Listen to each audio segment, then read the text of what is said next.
Good afternoon. I'm Alex Cameron, Vice President of Strategic Partnerships and Government Initiatives for iHeartMedia. And as an advisory council member for Advertising Week, welcome. I hope you're having a fantastic day too, full of learning and inspiration across best-in-class programming. On behalf of iHeartMedia and our partners in the National Opioid Action Coalition, WPP, the Forrest Marsh Group, and GRIF, we invite you to join us in a communications intervention to break the stigma of opioid use disorder. Talk to me. I'd like to ask everyone in the audience right now to raise your hand if you've known someone with cancer. I don't have enough hands, too many of us. Guess what, folks? The same thing is true of opioid misuse and addiction. But it's not something we talk about because of judgment and shame. I'll let a message from Macklemore, followed by an exclusive world debut of the song Talk to Me by Nikki's band 6 a.m. and the campaign Explain More. Yo, what up, this is Macklemore. It's National Recovery Month, and here's something you may not know. Every day, more than 130 people in the United States die from an opioid overdose. That is a staggering number that can be reversed with just a few simple words. Talk to me. By talking, we can break the stigma and start the recovery. Text Talk to Me to 474747 or go to NOAC.org to join the movement and start a conversation. Share your story at #TalkToMe.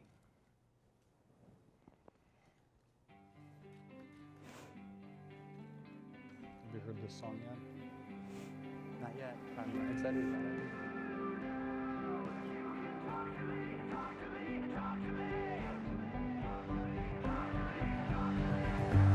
Look at your hands as you're gripping those pills. You dance with the stigma, then wake up in chills. You're not alone, not alone. You smile like no one can see through your mask. Too many doctors prescribing your crash, but you're not alone, not alone. I'll be waiting by your side, and I will be here when you're falling to your knees. You can talk to me, talk to me, talk to me. Don't be afraid to survive.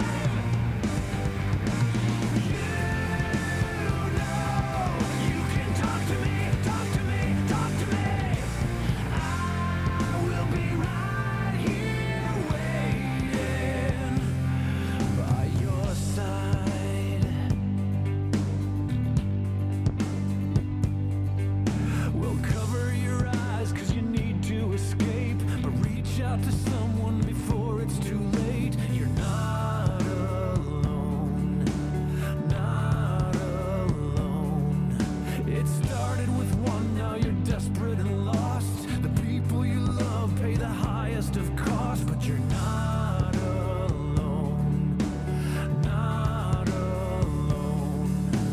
I'll be waiting by your side, and I will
many words to describe our moderator, musician, author, survivor, philanthropist, and advocate, to name a few.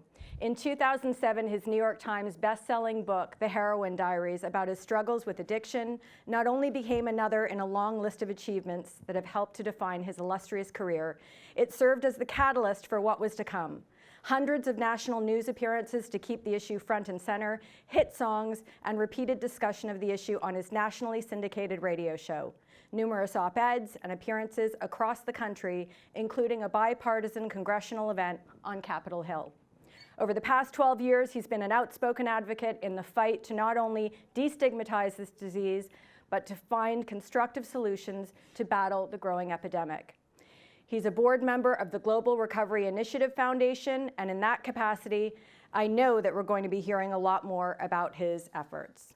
Please welcome the man best known as a founding member and bassist for the iconic multi-platinum rock band Motley Crue, as well as 6 a.m. Ladies and gentlemen, our friend Nikki Sixx. Thank you. How you guys doing?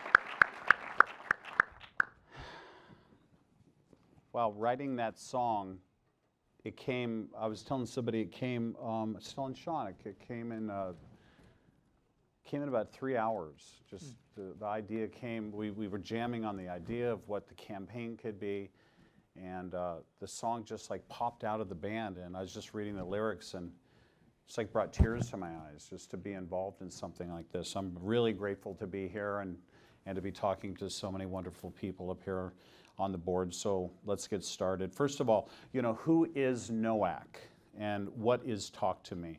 Through initiatives like Talk to Me, NOAC, which is the National Opiate Action Coalition, helps federal, state, and private sectors extend their reach and impact in communities affected by opiate crisis. NOAC is affiliated with GRIF, which is the Global Recovery Initiative Foundation, and is its charitable partner.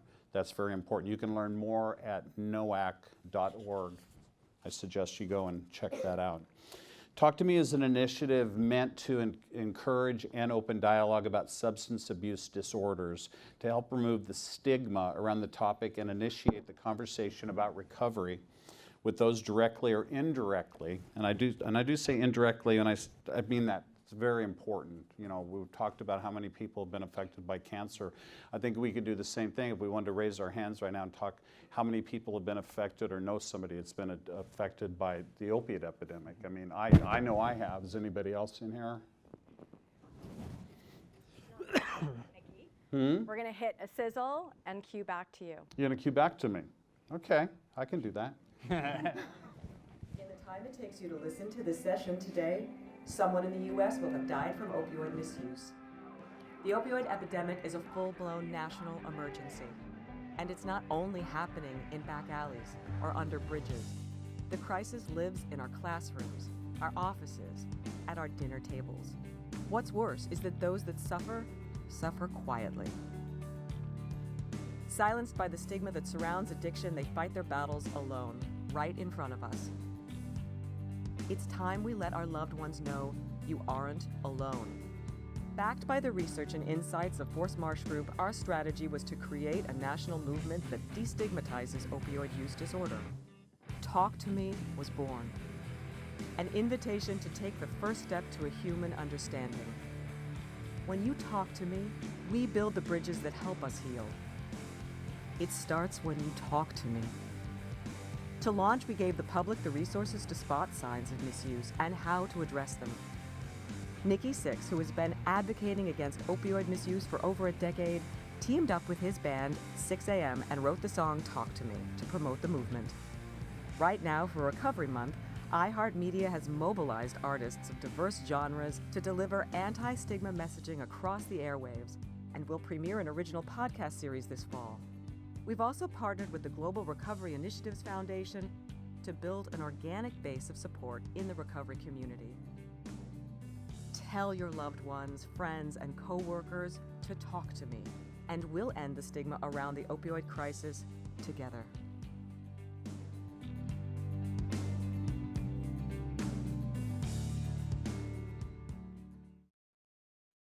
All right. So I'd like to introduce the panelists right now. Jerome M. Adams, U.S. Surgeon General, MD, MPH. Dr. Grant Baldwin, CDC, Director of Overdose Prevention Division. Carolyn Colley, U.S. Chamber of Commerce Foundation President. John Hinman, Leidos Senior International and Public Affairs. Leidos is a biomedical research company that provides scientific, engineering, system integration, and technical services. Who had a few flight cancellations to get here, so thank you for making it. Robert Kramer Sr., Emergent Biosolutions CEO. Emergent Biosolutions is a biopharmaceutical company that develops vaccines and antibody therapeutics for infectious diseases, opiate overdoses, and provides medical devices for biodefense purposes. And Randy Grimes, former NFL player, recovered addict, who also founded Athletes in Recovery program. All right.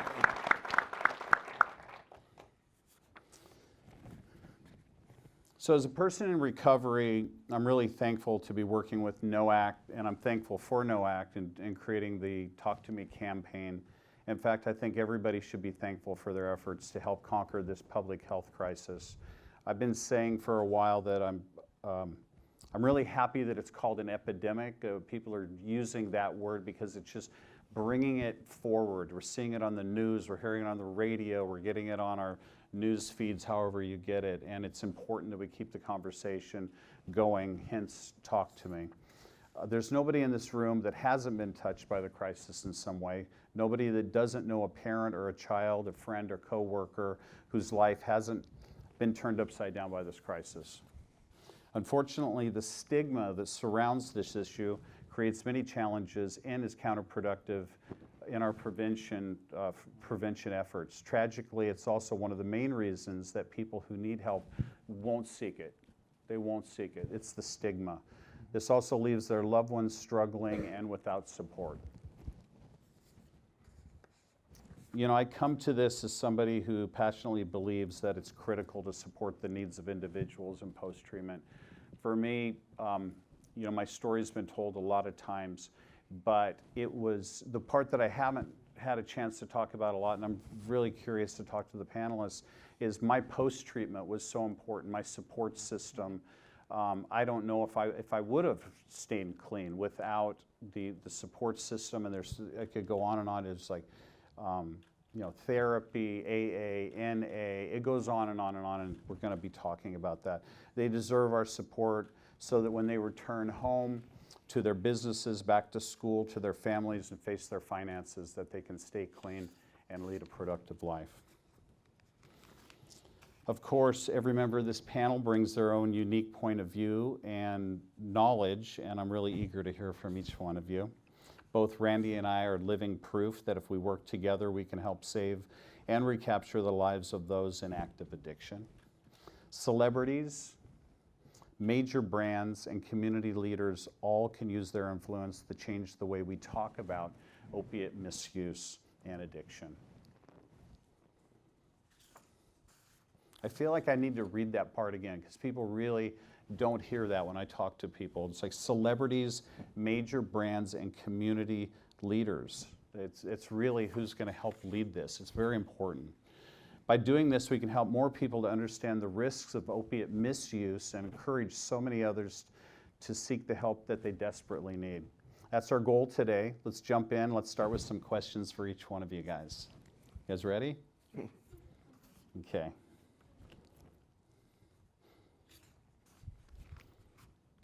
Dr. Grant Baldwin. I have a couple questions here, but I want to start with this one. What are the CDC and other federal agencies doing related to prevention? Sure. Let me start by talking a little bit about what the historical trends are, where the numbers are right now, and then I'll talk a little bit about what CDC is doing. We've lost over 700,000 of our fellow Americans, 700,000 of our fellow Americans since 1999, including 70,000 in 2017 alone. Here's what we know about that 70,000. 2 out of 3 of those deaths are opioid related, and now 2 out of 3 of those deaths are illicit opioid related. When you talk about the opioid epidemic, you need to think about it in 3 distinct but overlapping and reinforcing waves. First, an increase in prescription opioid deaths between 1999 and around 2010.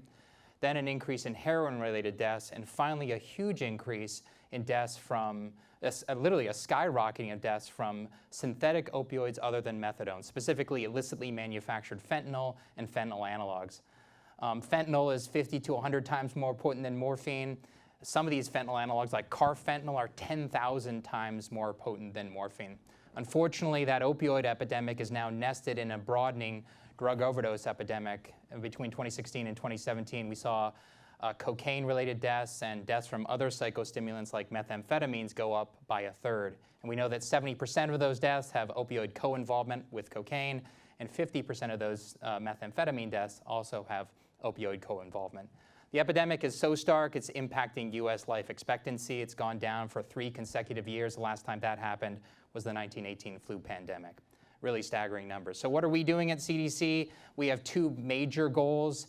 How can we reduce opioid overdoses and overdose deaths right now? And how can we prevent people from misusing and abusing and overdosing from substances downstream? We have 5 major goals. Some of them track to what I just talked about, the historical trends, but we're now trying to strengthen state and local capacity. We have a large $300 million initiative that just went live to 47 states and 16 of the hardest hit communities. We're trying to give clinicians the data, tools, and resources they need. You may have heard of the CDC opioid prescribing guidelines. Because of the changing nature of the epidemic, we're also trying to strengthen the relationship between public health and law enforcement, specifically with data sharing, but also making sure that public health and public safety can serve as a safety net for those in need of services. And finally, we're trying, much like today's conversation is doing, trying to empower consumers to make safe choices. So that's a little bit about what we at CDC are doing. We're trying to complement what others within the Department of Health and Human Services are doing. Really excited to be here. Excuse me. Yeah. Thank you. A lot of great information. Surgeon General Jerome Adams. Hey, Nikki, good to see you again. Good to see you again. It's our second time hanging out. Can you tell which one of us is the rock star and which one's the doctor? When I tell people we're friends, they think I'm joking. You know, there's a lot of stigma around Narcan. Can you talk about your advisory and your recommendations to the public on this? Well, again, a person dying of an opioid overdose every 11 minutes in this country.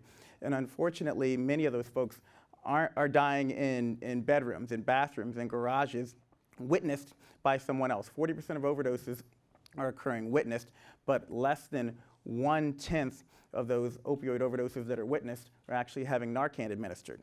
So I put out a Surgeon General's advisory, the first one in over 13 years, last year, advising people to learn about and be willing to carry naloxone. We did a show of hands earlier. Raise your hands if you know CPR.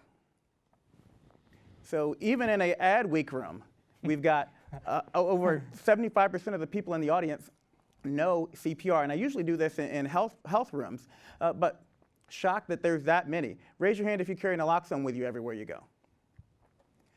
The fact is, you are more likely to have someone come up to you when you walk out of this building and say someone's having an opioid overdose and I need you to respond, than you are to have someone come up to you and say that they need you to respond to a heart attack. So critically important that you understand there are 2 take-home versions of naloxone. One is the intranasal version. If you find someone non-responsive, you want to rub them on their chest, see if you can stimulate them. If you can't, look around for signs that they may be having an opioid overdose. Unfortunately, people are literally overdosing with needles still in their arms, but if you find paraphernalia around, that's a good sign. Or if someone tells you, I think they're having an overdose. This stuff won't hurt you, so it's not going to hurt to actually administer it. If they don't respond, the intranasal version, you simply put in the nostril and press. That's easier than your CPR course, right? Yeah. You also have the injectable version. It talks to you. That easy to save a life. And the stigma behind naloxone is actually killing people. The stigma that it's only something that health professionals should be able to use. is killing people. All of you can carry naloxone. Each of you can leave here today and go to a pharmacy and get naloxone and save a life. The stigma that you're enabling drug use. No, you're enabling recovery. Everyone deserves a second chance, a third chance, a ninth or 10th chance to be able to be in treatment and in recovery. So thanks for the opportunity to be able to show that. And again, each of you has a role to play. Each of you can carry naloxone and save a life. And it's easy to get. It's very, you can go to any pharmacy right now in any state and say, I want naloxone. And insurance will pay for it. If you have insurance, you can pay for it yourself, or you can go to a health department and get it. And I'm proud to say that after we put out our advisory, naloxone prescribing has gone up by over 450% across the country, thanks to efforts such as this one. Here last year, we did the same presentation, and we saw a spike in people getting naloxone.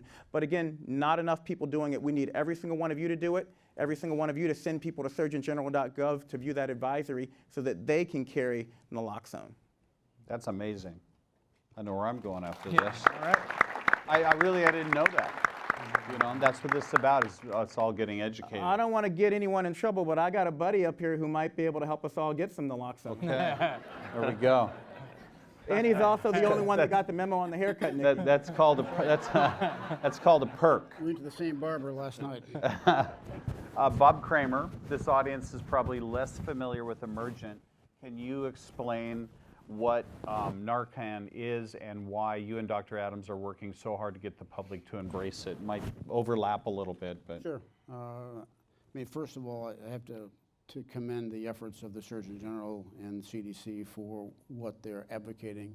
I think the advisory statement that came out in 2018 strongly advocating for more education around naloxone, what it is and why it's important to have it on hand is critically important. I think that education and awareness component of this, solving this opioid epidemic, is very much underappreciated. We can't say that enough, how starved the public is for good information about naloxone and the importance of having it readily available. And how much bad information is out there. That's right.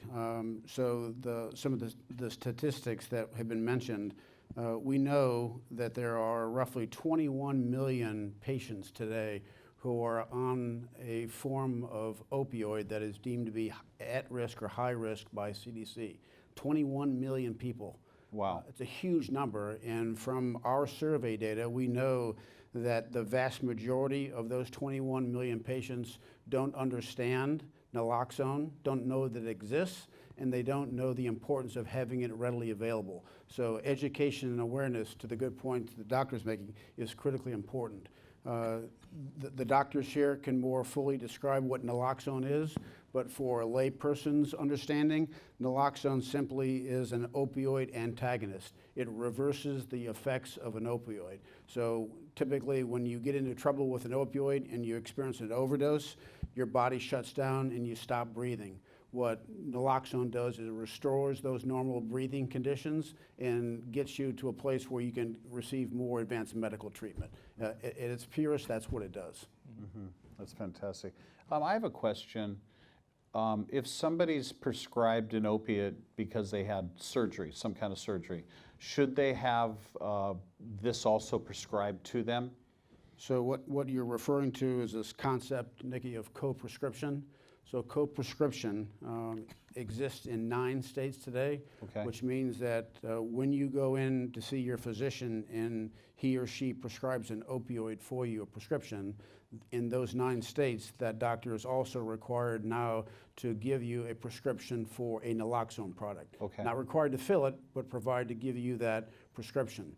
They're also required to have a conversation with you about the benefits of naloxone, how to access it, as well as the risks of long-term use of a prescription opioid. So we think that has done a lot in terms of driving awareness and education and accessibility of naloxone products, whether it's the auto-injector or the Narcan nasal spray.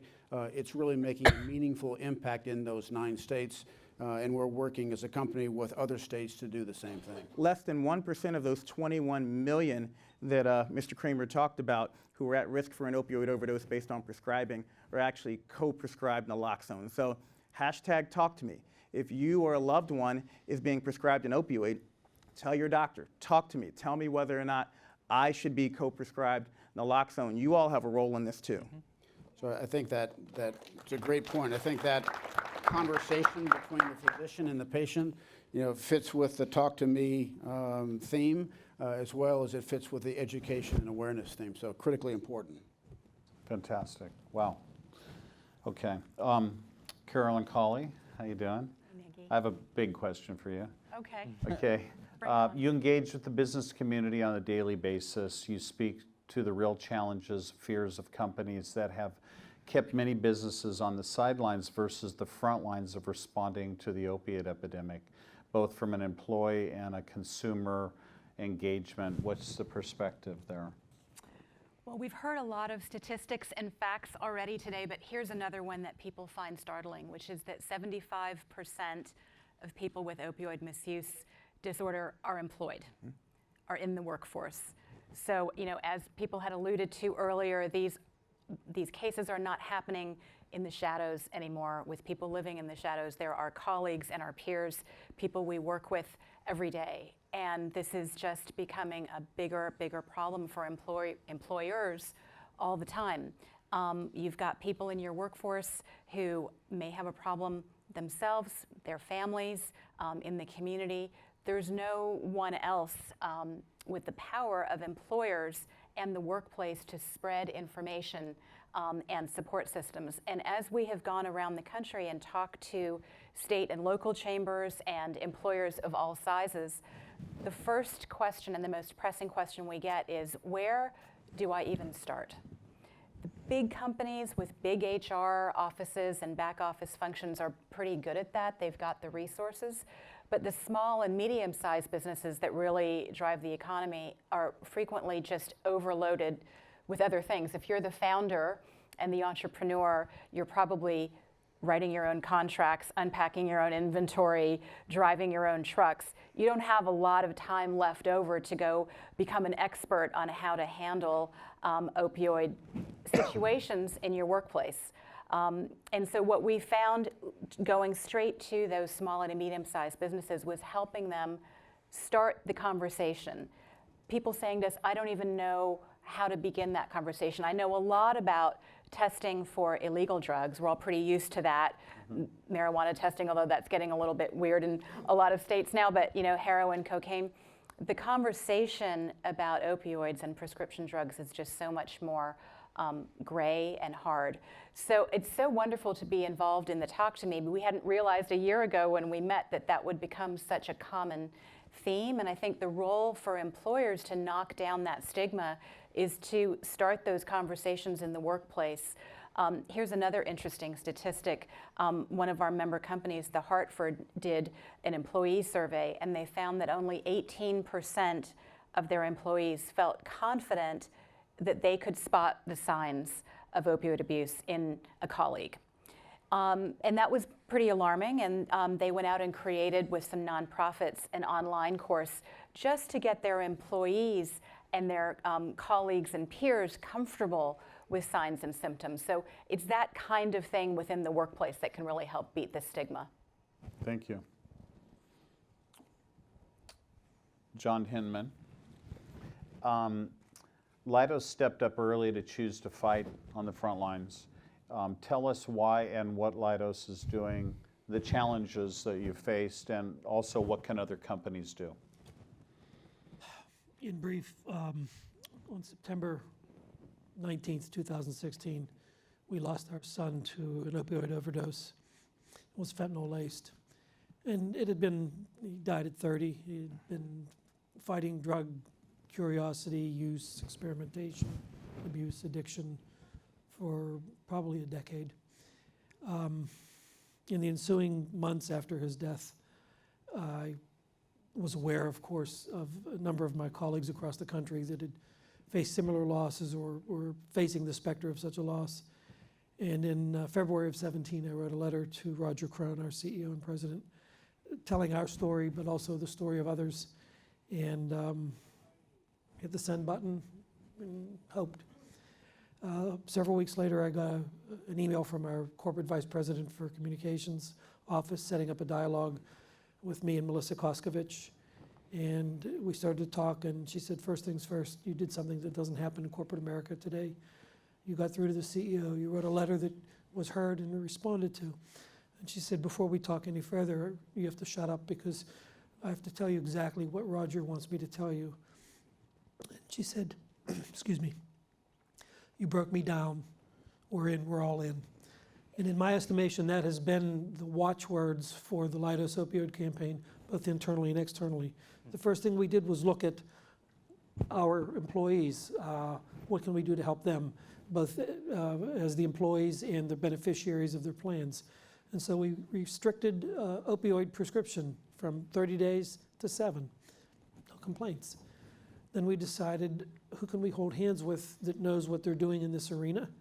And so we began partnering with different organizations. We partnered with the Chris Atwood Foundation in the greater Northern Virginia area on the distribution of drug dissolving packets and eventually Narcan. We partnered with CADCA. We partnered with DEA 360. But then as a company, we leaned in technically. And one of the things we did was, because of our strong background in information technology, data analytics, working with the FDA, we had a significant role in helping the FDA take Opana ER off the market because of our data analytics.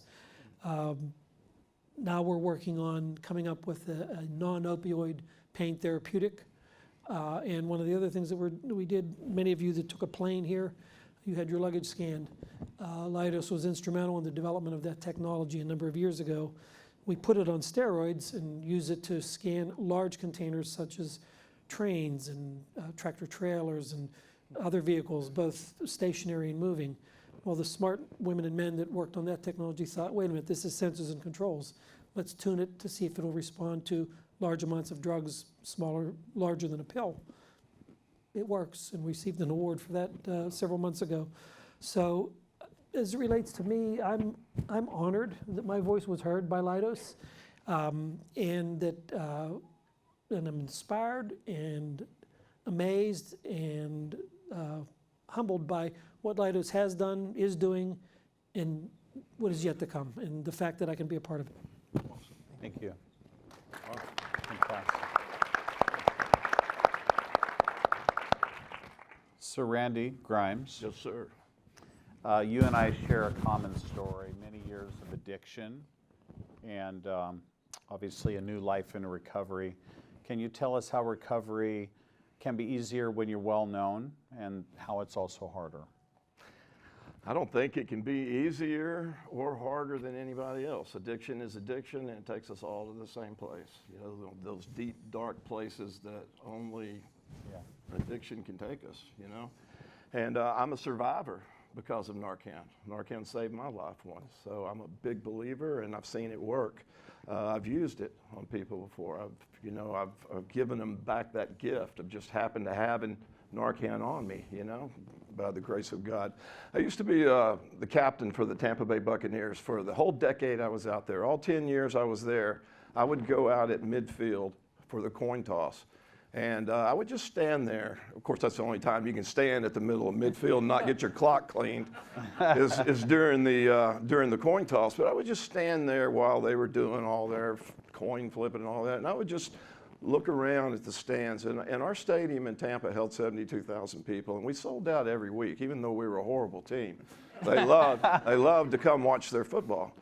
And I would just be in awe of what 72,000 people in one place looked like, you know? There's the sea of orange and everything that was there. And that's how many people died last year as a result of that. That keeps it in, I have flashbacks to that, you know, and that keeps it in perspective for me for what an epidemic, what a pandemic this is, you know? This is such a real disease that not only affects us addicts, but our families, my wife, my children, you know, my businesses. And, you know, as an athlete, I have this inherent need to want to please, to want to succeed, to want to do my best, to follow the game plan, to do everything that's in the playbook. So I have that. And when I came into recovery on September 22nd of 2009, I let everybody know. I wanted to be as accountable as I could You know, I needed people to see my eyes and hear my voice again for a long time. I needed that structure. That's what I was desperate for. That's what I'd lost when I didn't have that uniform to put on anymore. So, you know, I made some changes in my life that helped me get through the hump. But as far as being easier or harder, you know, it's addiction is addiction, and you get out of it what you put into recovery. What do you think, you know, people like me and you and other, I guess, high-profile people that are in recovery can do to incentivize people for long-term recovery? Not just getting clean, not just getting off the drugs, just not getting the wife off your back, not just to, you know, get the job back. I mean, long-term recovery. And it's events like this, and it's that stigma again. It comes back to stigma, and you know, we're not going to arrest our way out of this problem. We're not going to legislate our way out of this problem, but we can educate our way out of it. And you know, people like you, people like me, people, all of us, if we go in, we tell our stories, you know, it reduces that stigma. Yeah. It gives families hope. If we can, you know, I believe that when communities get well, families get well, and when families get well, addicts get well. And it all starts with education and town hall events and events like this. And any way we can get in front of people and just show them that there's hope. Because too many times we see and hear about the ugly part of this disease. And I can tell you about all the athletes, all the great guys, Pro Bowlers, All Pros, Hall of Famers, you know, guys that have done this, who have gotten sober. My favorite story, it won't take long, but I remember when, I don't remember, but the story, Mickey Mantle walking out of the Betty Ford Clinic, there was a crowd of people waiting for him, and they asked him what he most wanted to be remembered for. And they were expecting some baseball-related answer, but Mickey said, I want people to realize that my greatest accomplishment was getting sober. And when I crawled through the door that night, September 22nd, 2009, that's how I felt. Over my birth of my children, my marriage, my career, crawling through the door that night was my greatest accomplishment. Because if I don't do that, all that other stuff was for nothing. Fantastic, thank you. So, Nikki, can I stop something that Randy just said? Yeah. We know that this audience is filled with people who have stories personally or that you're indirectly related to. We both have talked earlier about my own brother who's incarcerated right now due to crimes he committed to support his addiction. And when I was being considered for my role as Surgeon General of the United States, there were more people who told me you need to hide that than there were people who said you need to own that. Way more people who said you need to hide that. When you talk about being at a company, you don't talk about what's going on in your family with substance misuse disorder. You don't talk about that. That's a faux pas. But that's where that stigma kills people. Stigma kills more people than opioid overdoses. Right. It does. Kills more people than opioid overdoses. And the way we fight stigma is by normalizing substance use disorder as a disease and not as a moral failing. And the way we do that is by each and every one of us sharing our stories, because some people are going to relate to Nikki. Some people are going to relate to Randy. Some people are going to relate to me. Some are going to relate to none of us, but will relate to one of you all in the audience. So I implore you, have the courage to share your story, normalize this disease so that someone else out there who might relate to your story will have the courage to step forward. Yeah, I think, fantastic. in my mind, that's why there's so much power in this Talk to Me hashtag and calling. As you heard the stories this afternoon, there's really vulnerability and strength. There's a lot of very, very successful people who have personally involved in this epidemic, and there's real power to that recognition. Yeah. I also, you know, something I was thinking about earlier, it has to do with my wife. She says, you know, you do so well at being addicted to things. So I've in my life, you know, found after recovery that I could focus on something positive. This is one of the things that's very important to me, giving back. But whether it's a musicianship or what any of you out there or any addicts, if you look at them and giving them a second chance, you know, they're great in the workplace. They're overachievers. they're successful people. The people that start down here are going to end up being the CEOs, and those are the people that come through recovery. So, you know, erasing the stigma and giving people a second chance, and it's just not something that you're not, you know, shooting dope in a back alley. This is, you know, overprescription from doctors. There's a lot of ways that this epidemic has got to the place that it is right now. But normalizing it, destigmatizing it, and giving people a shot. If you're an employer, giving people a shot, or if you're somebody that's going to get into recovery or needs to get in recovery, know that you can find employers that will give you a shot and that you can do better for your life. And you can make a difference in the workplace, and make a difference in your family, and make a difference in this planet, definitely. So thank you all. I know we're running a little bit short on time here. I'd like to have Sean come up and give a last few words. Great, thank you. Thank you, everybody. Fortunately, I'm 6'7", so I think I can forego standing on the stage. But I want to thank you all for your time today. I'd also like to sincerely thank all of you for taking your time, sharing your stories in a very honest conversation. 45 minutes is not nearly enough time to really talk about this epidemic, and this is just the tip of the iceberg right here. As I close up in the last 2 minutes, I'd like to go back to the show of hands, panel included, AV technicians. Please raise your hand and keep them up if you personally, or you've had a family member, either extended or immediate, that has been affected by opioid use disorder. Wow. Okay, now keep them up, but keep them up if you've had a friend that has been affected, or you know the friend's been affected through their family. And finally, keep it up. Raise it if you've had an employer or employee, you know of a coworker that has been dealing with this. I mean, I ask you all in the audience, take a quick look around. Keep your hands high. Take a quick look around. We are all in this together. A Pew Research study in 2017 said that 150 million Americans, that is half of the population of the US adults, have a friend or a family member that has currently been battling drug use or in the past has battled it. And in SAMHSA in 2018, they said that of the 21 million Americans in need of recovery and treatment right now, only 17% are actually receiving it. And Nikki made a great point, and actually all the panelists made a great point. I also personally believe that shame and stigma prevent so many more than 17% from getting the help that we need. And the fact is, it's going to take all of us.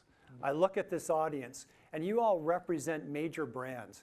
These are major voices in terms of what we can communicate, and our customers are out there dying, our employees are out there dying.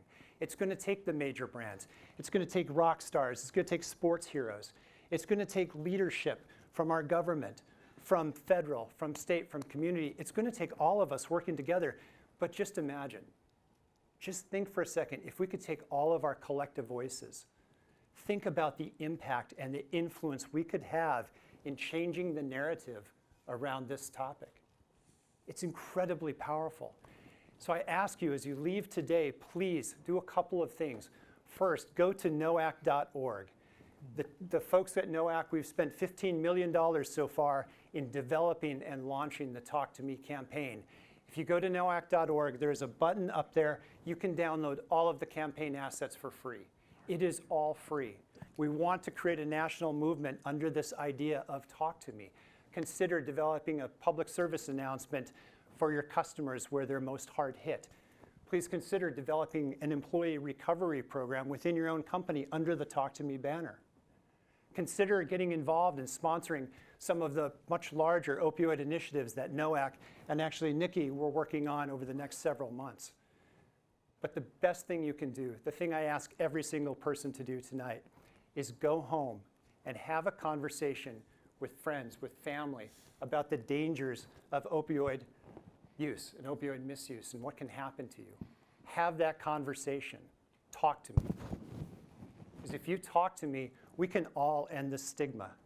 And if we end the stigma, if we can just do that, we are going to save lives of people we love, of people we know, and people we care about. So please, talk to me. Have a terrific evening. Thank you so much for your attention today. Thank you all.